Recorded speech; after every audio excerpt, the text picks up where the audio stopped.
Time now for another edition of the Racing Dudes Way Too Early Kentucky Derby picks.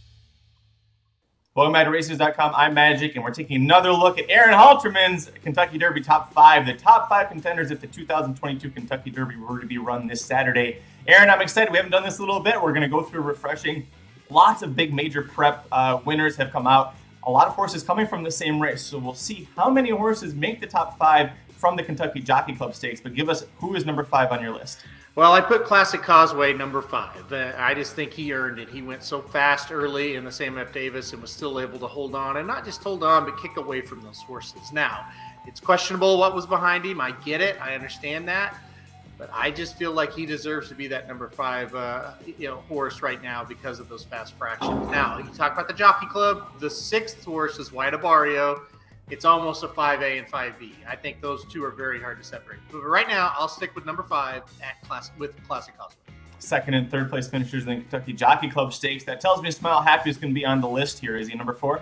He is number 4. I don't think you could keep him number 1 or 2 after the loss in the Risen Star. I still think he's going to progress forward pretty nicely off of that race. Listen, I think he's a little more tactical than what he showed or what he was allowed to show in the Risen Star. I don't like Smile Happy if he's going to come from that far out of it. It just doesn't work usually in the Kentucky Derby. I think he can sit a little closer. So that's what I want to see next time out from him. Sit a little closer to the pace, still come home with that run. I think he'll win next time out if he can do that, and then I think he becomes a major player. So his next prep is important, but I still think number 4 is about where he should be. Another horse whose next race will be very important to be his first time in a prep is the horse that you got number 3.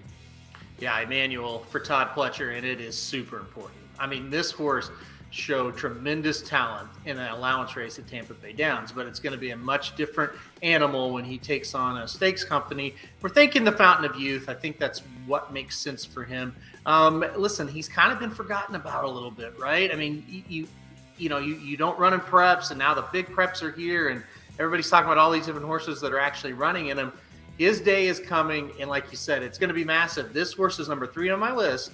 And if he sucks in his prep race, he'll be off the list. So it's a big home run or a big swing and a miss with Emmanuel. But I think the talent with this horse is really, really high. I think Todd Pletcher is loaded, and I think this might be his best.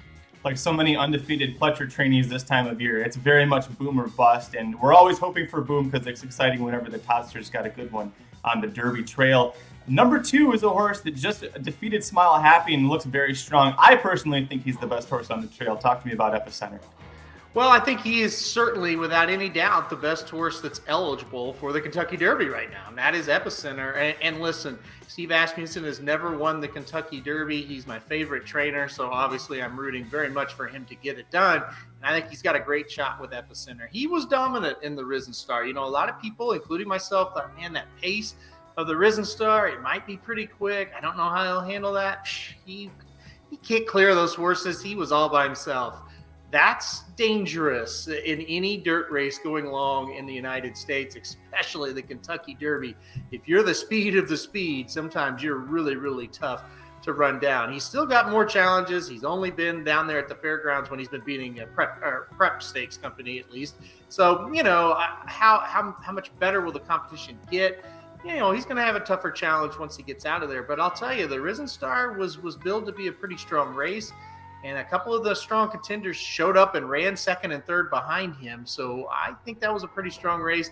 You got a 98 buyer for the effort. That's excellent. And it's only trails, at least when 2-turn races are concerned, it only trails my top-ranked horse. Well, and let's talk about him. A horse that if you could take early wagers on the Preakness Stakes, would probably be the 4-5 favorite to win because he's currently not eligible for the Kentucky Derby. He's a Bob Baffert trained Messier, and if you've been following the Racing Dudes and the Kentucky Derby rankings that Aaron puts together each week, you know how much he talks or how much he loves Messier, but let's listen to him gush a little bit more. Yeah, I mean, I just think he's the class of this group so far. You know, when we started this year, we thought, well, this is not a very strong crop. Well, it turns out they're starting to come together. I don't think it's as bad as what we once thought. We based that off the Breeders' Cup Juvenile, which is, in fact, terrible. But all the races outside of that have been pretty solid, and this Messier was just unbelievable. And the Robert B. Lewis just absolutely annihilated the field. Gets a 103 buyer. he ran a race all by himself. They didn't really ask him to do anything. He just kind of was just, Johnny Velasquez just sat as chilly as could be. He was straight as a string down the stretch. He has a tremendous pedigree. I mean, this horse is bred to run all day long. Should get better as the distances get longer. I love him. The big problem, I have him number 1, and he could just have a big fat X, because I've said this 100 times on this channel. With each passing day that these horses stay with Baffert, it's becoming, and looking more and more like maybe we won't see him at all, even if he goes out and dominates again in whatever prep they send him to next. So it's a wait and see. But if this horse is entered in the Kentucky Derby, they change the trainer and he qualifies, I still think this is the one they squarely have to beat. I thought Epicenter closed the gap without any question. And I think Emmanuel, if he can step forward like Epicenter has, can close the gap. But I still think there's a gap there, Magic. And I think Messier is still the clear number 1. As you said, currently still the only 3-year-old in this crop to have a triple-digit buyer going 2 turns. Messier, number 1 for Aaron Halterman, number 1 ranking for the Preakness Stakes and for the Queen's Plate as well, because he is Ontario bred. So get those wagers in early while you still can. Head over to racingdudes.com. We've got free picks for every race, every track around the country, full coverage of the Kentucky Derby and Kentucky Oaks Trails over at youtube.com/racingdudes. Hit like if you like the video, hit subscribe if you really like it. Tell us below who your top 5 is in the Kentucky Derby. We'll see you at the track. This has been a presentation of racingdudes.com, your destination for all things horse racing and sports betting.